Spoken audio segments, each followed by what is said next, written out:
I felt that I had a story to tell, and I wanted to touch other people, and I wanted to tell them something, and I could not say it directly, because people are kind of reluctantly accepting graphic images, or I wanted to tell them something. What did I want to tell them? I wanted to tell them that there once was a world, and the world was destroyed, and I wanted to speak also about the survivors, and I wanted to say that the survivors are people who try to rebuild something that is similar to the reality that existed once, but cannot be totally reconstructed.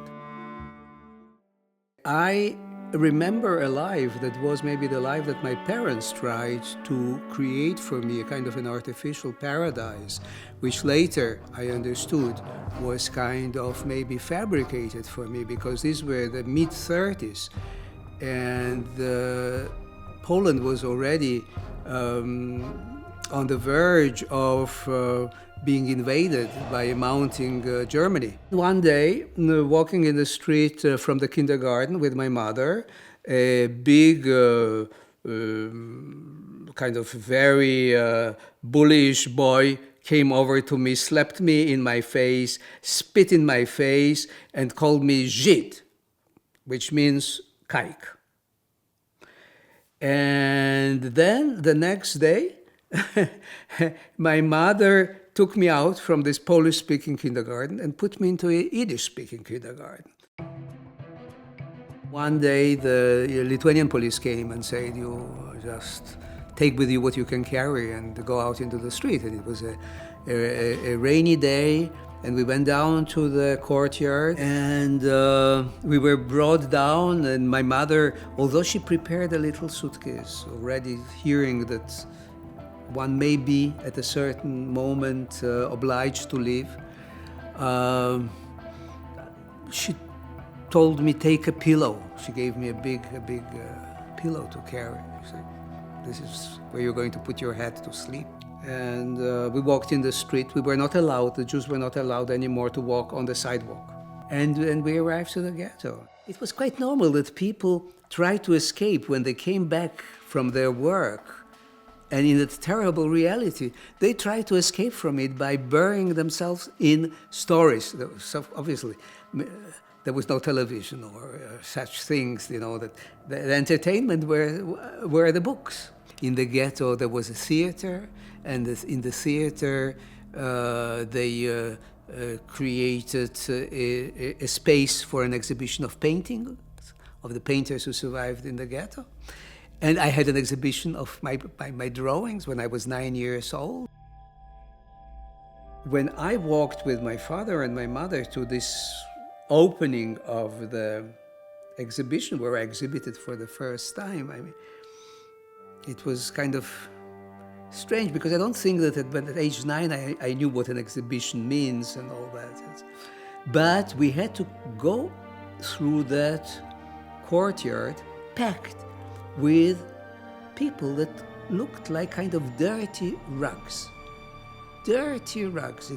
There was masses of stuff, and there was crying of babies, and some of them were immobile, and some of them were moving. And I remember there was a woman next to the door there that was trying to give her breast to a baby, and so these were hundreds and hundreds of people that 2 or 3 days later would be taken away to Ponary and shot.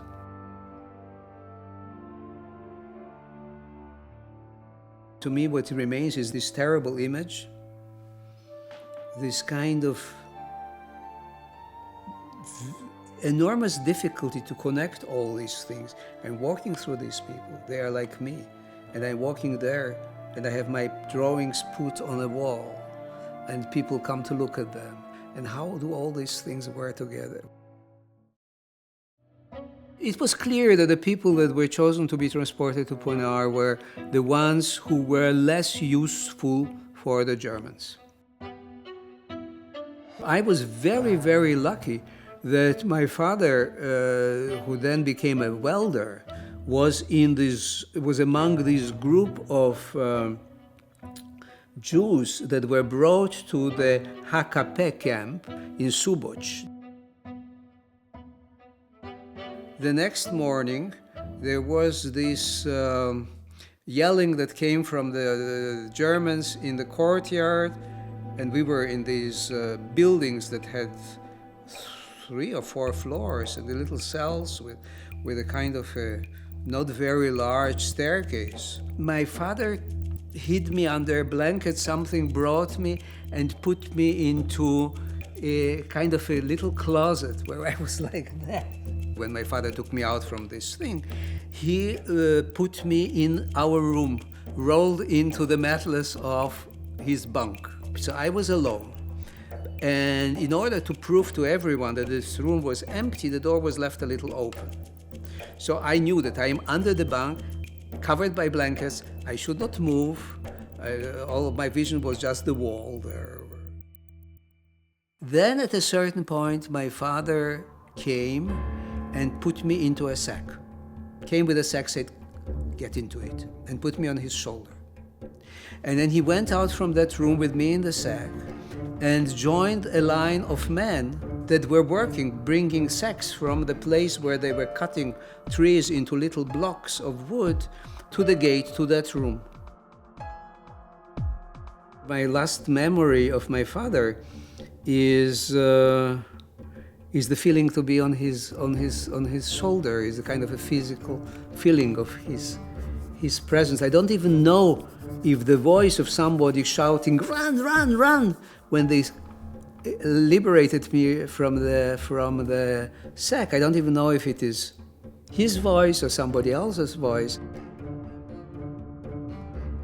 My father was executed there with the last Jews that were in the camp. He was gunned down, but there were about many people who managed somehow to escape.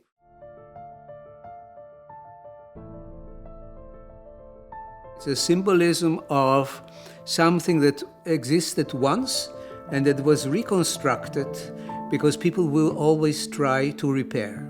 Somehow it is out of the bits and pieces of the horrors of the past that we can reconstruct a sense of our being here. And not only that, but we can also learn how to prevent such horrors to happen again. I'm not only painting paintings, but I'm also touching some people with what I am doing, and so this is important to me.